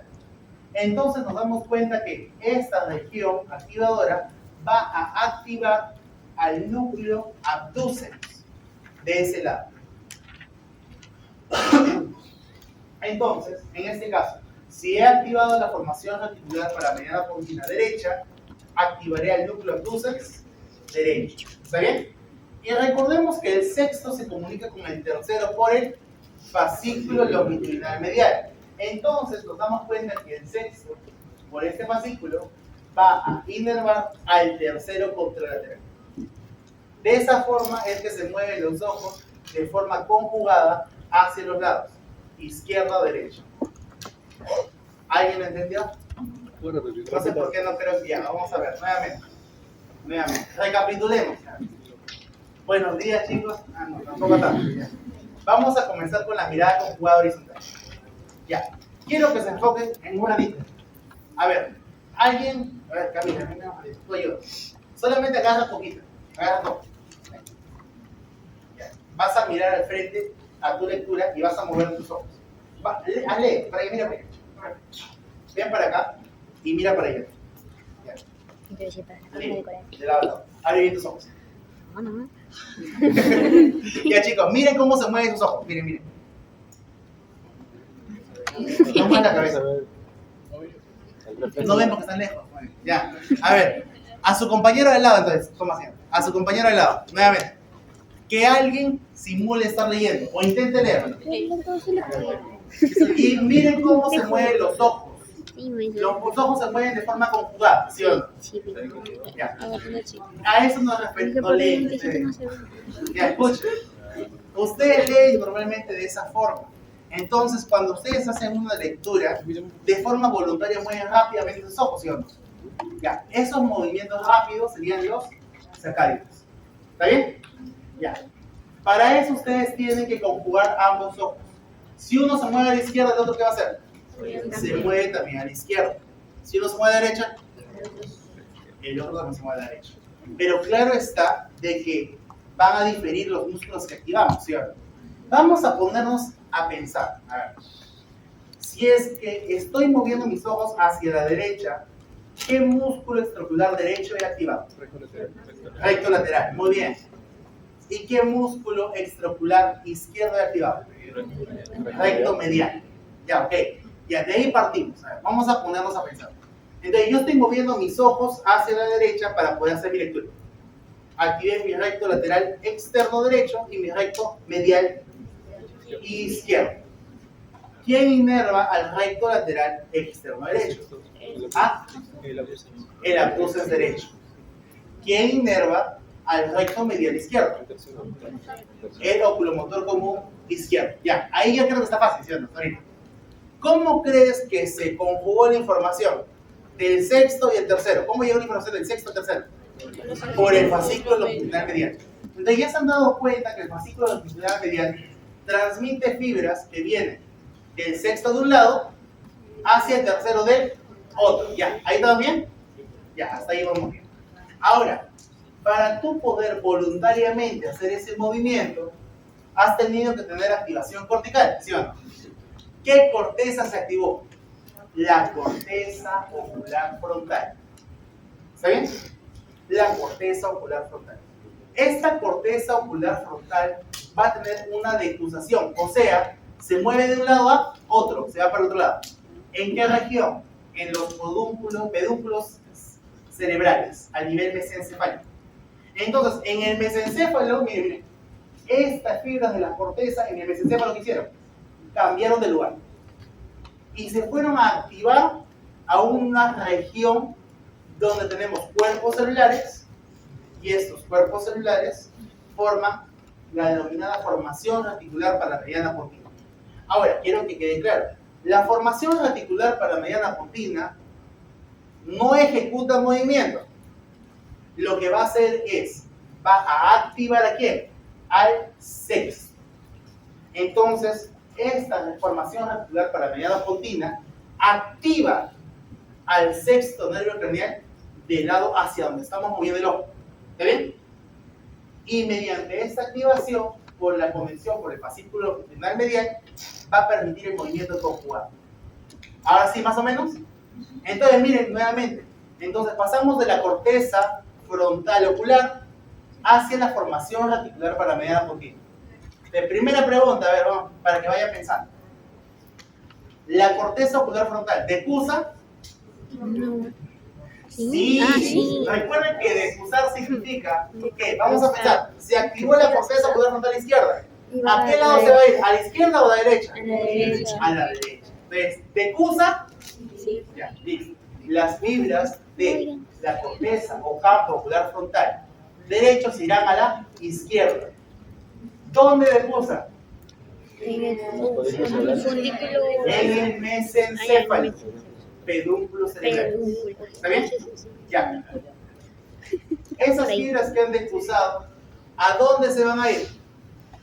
A la formación reticular paramediana continua. FRPP para los amigos. ¿Está bien? Ya. Y esta formación reticular paramediana continua, ¿qué hace? ¿Ejecuta movimiento? ¿Planifica movimiento?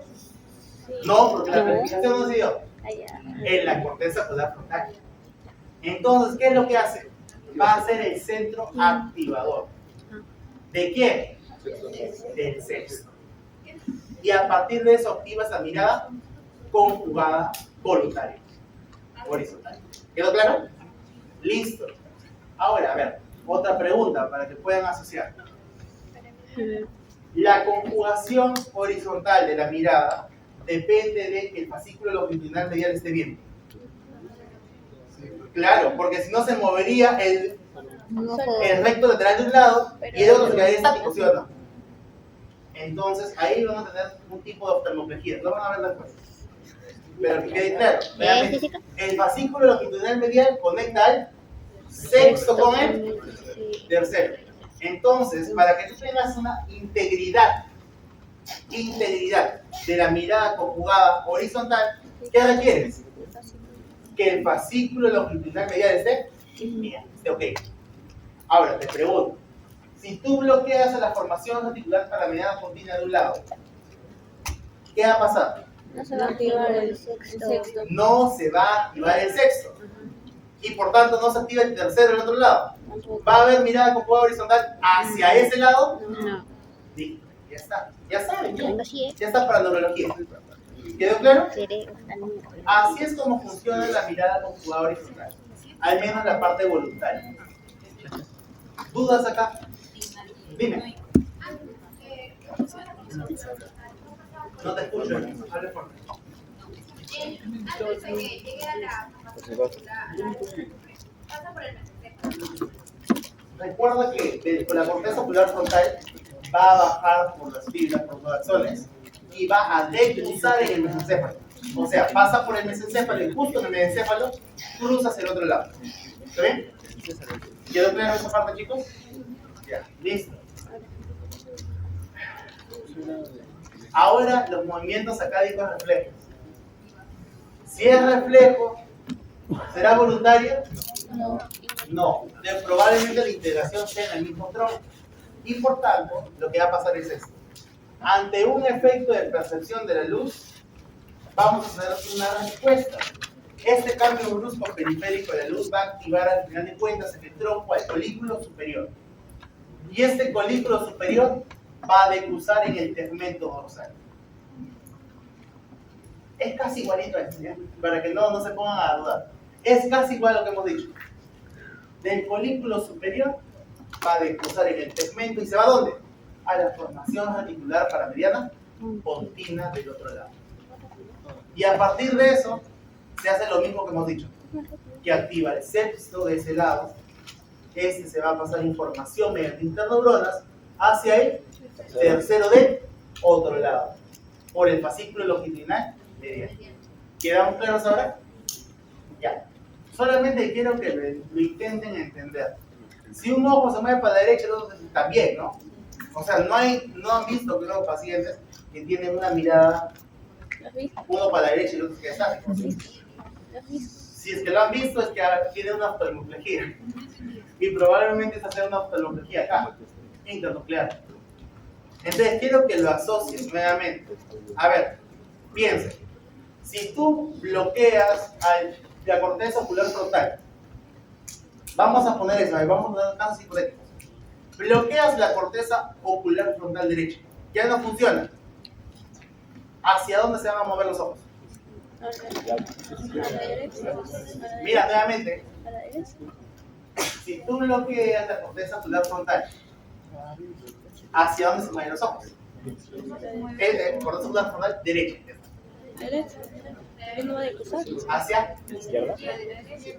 Hacia la derecha. ¿Por Porque qué? no le cruza. Ah, pues no de curso, claro. No va de Porque recuerda que esa información tiene que defusar. ¿De quién se va a activar normalmente? La corteza ocular frontal izquierda. Y la izquierda, ¿dónde va? ¿A quién va a excitar? A la formación articular para la mediana postrera derecha. Entonces, ¿a dónde se van a mover los ojos?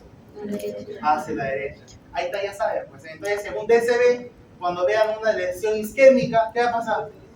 Los ojos se van a desviar ¿hacia dónde? Hacia el lugar de la lesión.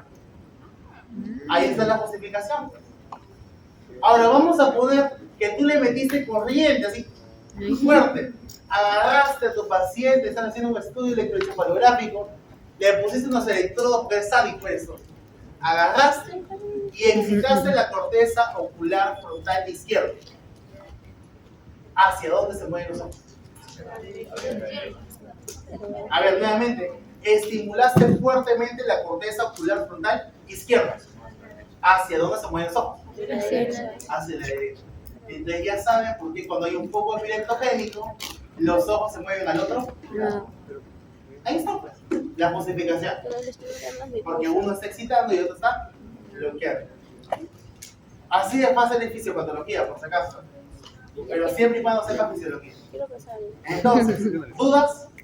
Dime, Alisa. ¿Podría volver a repetir la parte que dice retina y folículos Ya. superiores? Lo que pasa es este tipo de reflejo, que va a ser el movimiento sacádico reflejo, va a tener respuesta a la percepción sensorial. En este caso va a ser a los cambios bruscos periféricos de la percepción de luz. Toda esta información llega hacia el colículo superior. ¿Sí? Y el colículo superior va a ser, en este caso, el que va a activar la formación reticular para mediana postrera del otro lado. ¿Ahora sí? Sí. Ya. Entonces, eso es lo que va a pasar en los movimientos sacádicos de mirada conjugada horizontal. ¿Está fácil esa parte? Sí. Sí, no, yo creo que ya le voy a dejar el libro. Ya, listo. ¿Alguna duda aquí? Dime. Solo por la parte del pecho. Pasamos. Reflejo nauseoso, chicos. Reflejo nauseoso. Miren, primero, para ver el reflejo nauseoso, tienen que primero saber que requieres un fenómeno de irritación. Entonces, puedes estimularlo mediante el tacto o con un estímulo irritativo. Ustedes se han dado cuenta de que cuando consumen algún tipo de sustancia, puede inducir náuseas y vómitos, ¿cierto? Entonces, cuando tú irritas la región orofaringea por los nervios craniales 9 y 10, va a pasar información aferente ¿hacia dónde? Hacia el núcleo del tracto solitario. Y este núcleo del tracto solitario integra la información, va a activar a múltiples núcleos, pero principalmente activa a los nervios 9 y 10 para poder realizar la contracción de la faringe. Esta contracción de la faringe es la que va a generar el estímulo nauseoso. ¿Está bien? Ahora, aquí también he colocado el 12 para la dilatación de la lengua. Porque ustedes se han dado cuenta, supongo, que cuando generan un vómito, la lengua se va para atrás, ¿sí o no? Entonces, normalmente, el efecto nauseoso y emético suele ser complejo y compuestos por múltiples estructuras. Si hablamos netamente de función de algunos músculos faríngeos, estaríamos hablando de núcleo ambiguo, ¿sí o no? Entonces, el núcleo ambiguo es parte de ese centro de integración, eferente visceral especial. También podemos incluir al núcleo motor dorsal del vago en la parte autonómica. Y también se puede incluir el núcleo del hipogloso para la retracción de la lengua. Pasamos al reflejo corneal. El reflejo corneal, como lo dice su nombre, va a tener un estímulo táctil doloroso sobre la córnea. Recordemos que la córnea va a estar inervada en la parte somatosensitiva por el nervio trigémino, su rama quinto 1. Miren acá ese rosa, recordemos, en la parte de los párpados superiores y hasta la punta de la nariz tenemos netamente inervación somatosensorial por el trigémino quinto 1, con rama oftálmica. Entonces, en esta región, incluyendo la córnea, el estímulo táctil o un estímulo doloroso puede inducir una respuesta del reflejo corneal. La respuesta final del reflejo corneal tiene una respuesta de latencia corta y una respuesta de latencia largo prolongada. Pero eso lo vamos a ver en experiencia. Entonces, primero tenemos un estímulo, que es el tacto al nivel de la córnea. Luego tenemos que la aferencia es el quinto 1. Ahora, como ustedes saben, en todo reflejo vemos estímulo, aferencia y luego integración. La integración en este caso va a ser por la protuberancia y el bulbo. La protuberancia va a ser netamente por la información a nivel del núcleo. ¿Qué núcleo sería? ¿Qué me dice? Si es tacto crítico, ¿cuál sería? El núcleo sensitivo del trigémino, el núcleo mesencefálico del trigémino o el núcleo espinal. ¿Cuál sería? El espinal es termoalgesia. Si es tacto crítico, ¿cuál sería? El sensitivo principal. En este caso, si hablamos de tacto crítico, estaríamos hablando del núcleo sensitivo principal del trigémino. ¿Está bien? Si hablamos de dolor, el núcleo espinal. En este caso, recuerden que cuando hacemos un tacto en la córnea, podría ser inicialmente una sensación de tacto por fibras A, beta, pero puede generar un estímulo doloroso, generando por las fibras A delta una respuesta. Esto es lo que va a diferenciar a la respuesta 1 de la respuesta 2. Normalmente, la primera sinapsis es en el núcleo sensitivo principal del trigémino, y de acá se va hacia el núcleo del facial. Núcleo del facial. Si hablamos netamente de la respuesta, ¿se escucha? No. Ya, un ratito. Llega hasta el fondo. Ya, ok. Entonces, ya sabemos el estímulo, la aferente y la integración. Recordemos que la primera sinapsis se va a dar en el núcleo sensitivo principal y luego cuando tenemos una función netamente de termoalgesia, netamente un efecto doloroso, vamos a inducir también la respuesta en la sinapsis del núcleo espinal del trigémino. Si estamos hablando de la respuesta 1, respuesta inicial por tacto epicrítico, va a ser una respuesta unilateral por contacto netamente. Comunicación entre el núcleo sensitivo del trigémino y el núcleo motor del facial. Recordemos que la respuesta esperada es la contracción del músculo orbicular del párpado. O sea, vas a ver que tu paciente va a pestañear de forma ipsilateral. De forma ipsilateral. Entonces se dan cuenta que el nervio eferente va a ser el nervio facial o séptimo nervio craneal. ¿Está bien? Recordemos, chicos, que cuando hablamos de la respuesta 1, hablamos de una respuesta unilateral. ¿Por qué? Porque esa respuesta únicamente involucra fibras de tipo de tacto epicrítico, o sea, A, beta.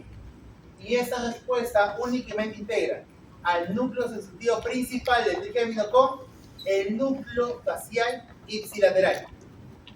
Cuando tenemos netamente una respuesta R2, tenemos integración del núcleo espinal del trigémino, el cual proyecta fibras bilaterales hacia los núcleos reticulares del tronco encefálico.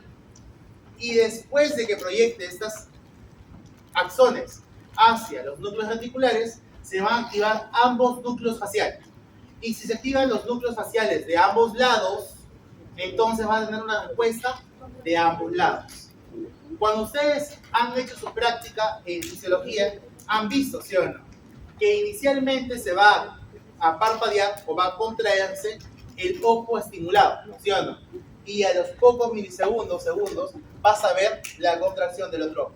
Entonces, recordemos, es una respuesta R1 y R2. Obviamente que si hablamos de R1, recordemos que el núcleo sensitivo del trigémino y el núcleo motor del facial, ¿dónde se encuentran? En la protuberancia, mientras que el núcleo espinal del trigémino está en bulbo. Entonces, R1 es una respuesta únicamente protuberancial, mientras que R2, al ser una respuesta tardía, va a ser bulbo protuberancial. Vamos, reflejo fotomotor. Recordemos que el reflejo fotomotor tiene como estímulo ¿a quién? A la luz.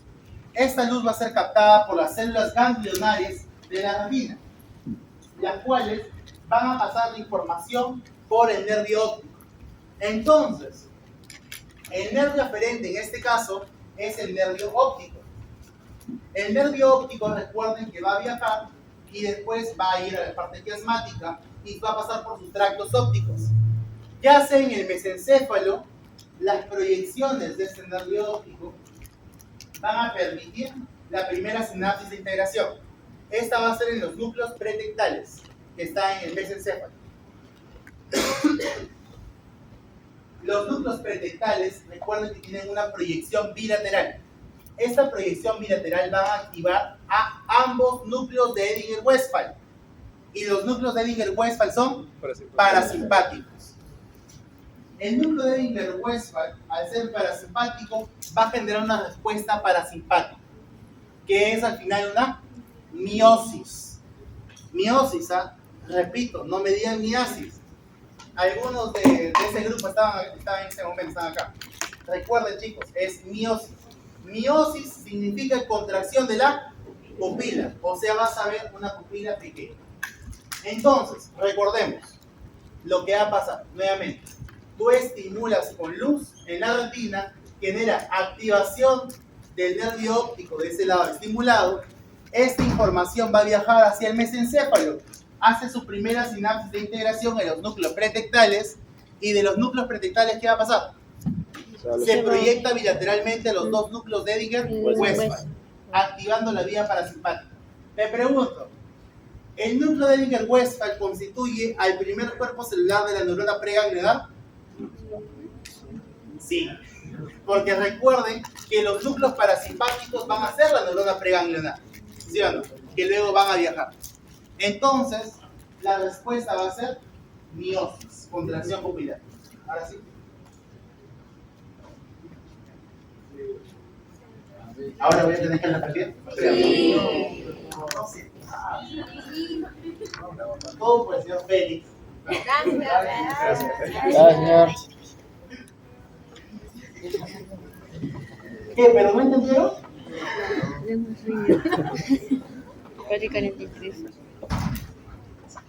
Doctor, son 150. Ya, a ver.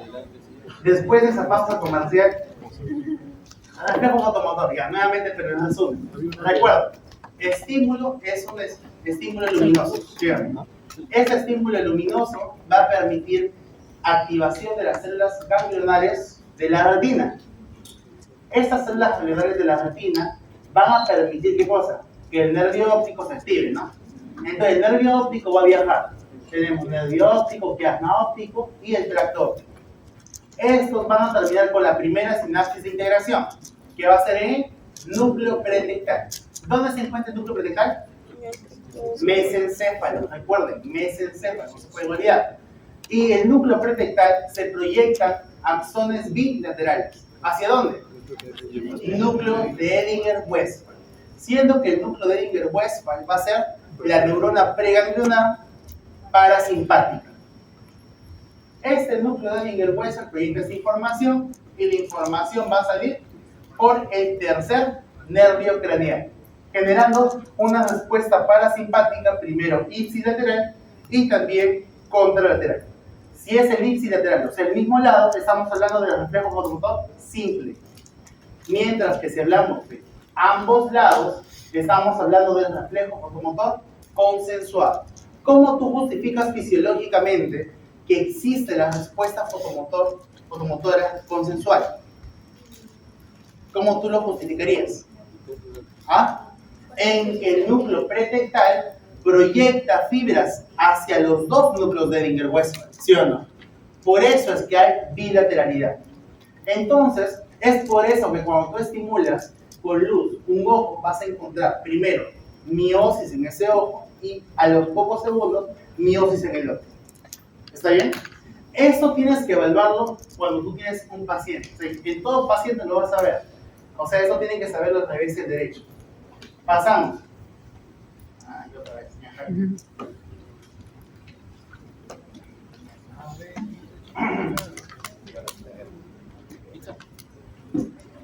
¿Está grabando, no? Sí, está bien. Ya. Listo. Y nos vamos con el último reflejo de la clase. El reflejo óculo-cefálico.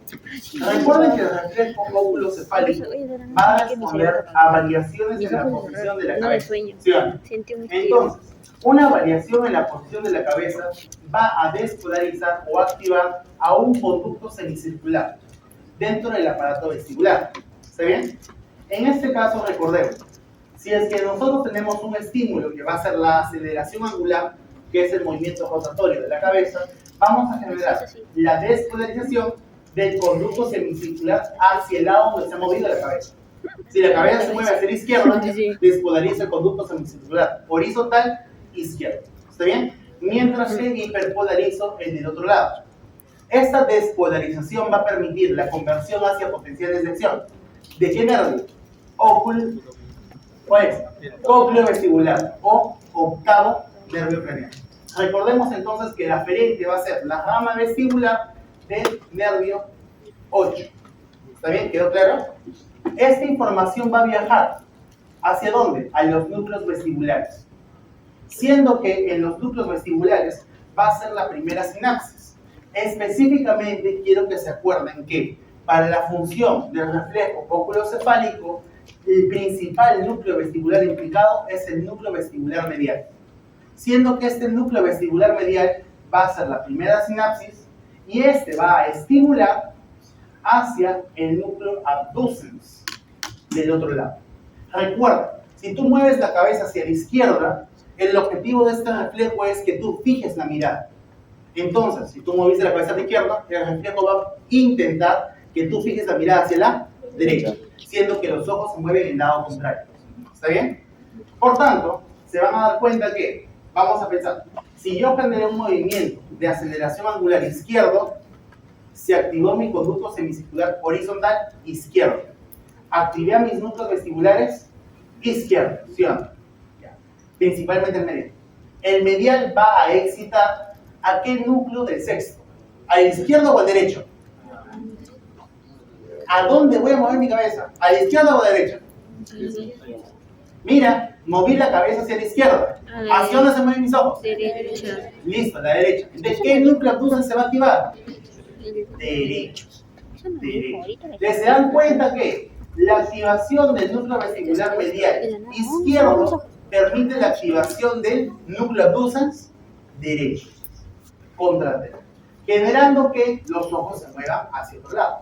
Y luego volvemos nuevamente la mirada horizontal. Ya hemos visto la conexión del sexto y el tercero del otro lado. ¿Por dónde se va a dar? Fascículo longitudinal medial. Entonces, eso es lo que va a pasar. Este núcleo abducens derecho va a activar al núcleo del tercero izquierdo. Y estas fibras interneuronas van a pasar por el fascículo longitudinal medial, generando como respuesta que el eferente sea el sexto derecho, sus motoneuronas, y el tercero izquierdo. Efecto esperado, que haya un movimiento del recto medial izquierdo en aducción y que haya un movimiento del recto lateral derecho, abducción. Ya, ahí se acabó. ¿Alguna duda de la clase? La última parte. De nuevo. ¿Cómo que de nuevo? ¿Cómo que se ¿Dudas moviliza de la hacia la clase? misma media? La última parte. ¿Dudas? Lo último. Está fácil. Ya, vamos a las preguntas del examen pasado. Ya. Y con eso acabamos esta clase. Mirada con jugador horizontal, ¿entendieron? Reflejo oculocefálico. Más o menos. A un punto llegar. A ver, de esto, ¿qué no entendieron? Lo último. Miren, a ver, Es que usted hace lo chicos, mismo. tranquilidad. A ver, nuevamente. Si tú mueves la cabeza hacia un lado, ¿hacia dónde se mueven los ojos? Hacia lo Hacia el contrario. otro, ya está claro, ¿no? Ya, comienza por ahí. Si mueves la cabeza a la izquierda, ¿hacia dónde se mueven los ojos? A la derecha. Vamos a lo contrario. Aquí está la clave. Ya, así vacío lo voy a dejar. Ya, mueves la cabeza a la derecha. ¿Hacia dónde se mueven los ojos? A la izquierda. En el ojo izquierdo, ¿qué músculo extraocular se va a activar? Debe ser un El recto lateral izquierdo, perfecto.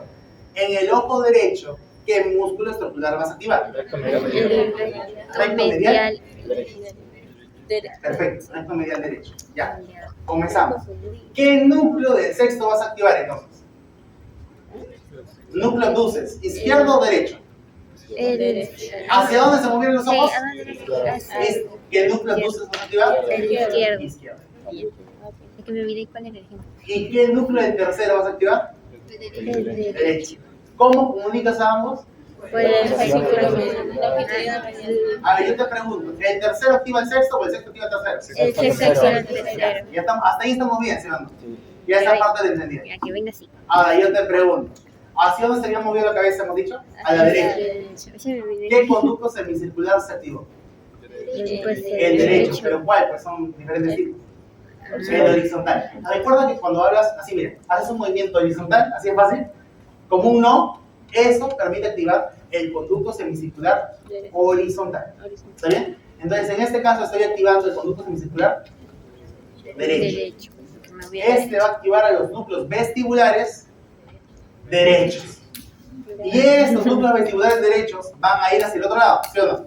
¿Estimulando quién? Al óvulo motor izquierdo. izquierdo. Comenzamos donde ya tú me dijiste.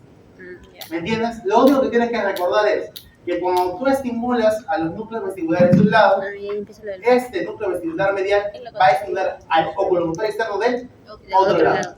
Ya, ¿ahora sí? Sí. Ya, listo. Entonces, comiencen a partir del movimiento de la cabeza, Allá. porque así es mucho más sencillo. Sí, pero Si se mueve la cabeza hacia un lado, los ojos se mueven hacia el otro. Y allá. Esto es importante para cuando ustedes evalúen la situación de muerte encefálica. Para que tú descartes muerte encefálica, tienes que al final de cuentas hacer un descarte de que tenga función de tronco. Mientras tenga función de tronco, aún tiene vida, ¿no? Ya. Les recuerden, chicos, recordemos, el tronco encefálico te sirve para ver si es que aún están las funciones primitivas básicas. Entonces evalúas por segmentos, evalúas mesencéfalo, evalúas protuberancia y evalúas bulbo. Obviamente que este reflejo, que es el lóbulo cefálico, involucra a varias regiones. Y yo Involucra siento que lo al mencioné en la sexto, pregunta. que se encuentra ¿dónde? En la región bulbo protuberancial. O sea, va a E empezar involucra al de- tercero, una escala que se tal encuentra de ¿dónde? movimiento ocular. Mesencéfalo. Explícame tal. Y también a los núcleos vestibulares, que son bulbo protuberanciales. O hubo una lesión. Ahora sí tuvo quedó más claro. tal nivel. Ya. No me acuerdo. Tienen que estudiar. Ya vamos a pasar a la pregunta. No me acuerdo, era del 1 al A ver. 4 o al 3. Ya, bueno, ojalá y no lo ponga. A ver, chicos, tronco encefálico.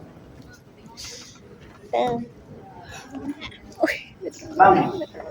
A ver, analicemos. Te están preguntando que relaciones los núcleos del tronco encefálico y las fibras funcionales que tienen. Bueno, quiero abrir. Primero te dicen núcleo ambiguo. Creo que ya quedamos claros que el Es núcleo para ambiguo, simplificar. ¿a quién proyecta fibras? Primero, ¿a quién? ¿A qué tipo de músculos? A los músculos de los arcos faringeos. Y si son músculos de los arcos faringeos, ¿qué función es? Visceral especial. Eferente Eferente visceral visceral especial. especial. Entonces sería núcleo ambiguo con eferentes viscerales especiales. Está fácil, ¿no? Núcleo salivatorio superior. Parasimpático. Parasimpático. ¿Es neurona pre o postganglionar? Preganglionar parasimpática. ¿En cuál sería? Más fácil imposible. ¿Y por qué se confundieron? Ya, 3. Núcleo de tracto solitario. Referencias somáticas generales. Visceral general. A ver, te pregunto. ¿Tiene aferencias somáticas generales? No, porque es Si hubiera somática general, estaríamos hablando probablemente de información tactoepicrítico, sería autónomo. propiocepción, Pero es autónomo. dolor. ¿Eso pasa? No, No, lo que ve es la au- porción austral, ¿cuál es? Lo- Gustos. Ajá. Y la porción caudal,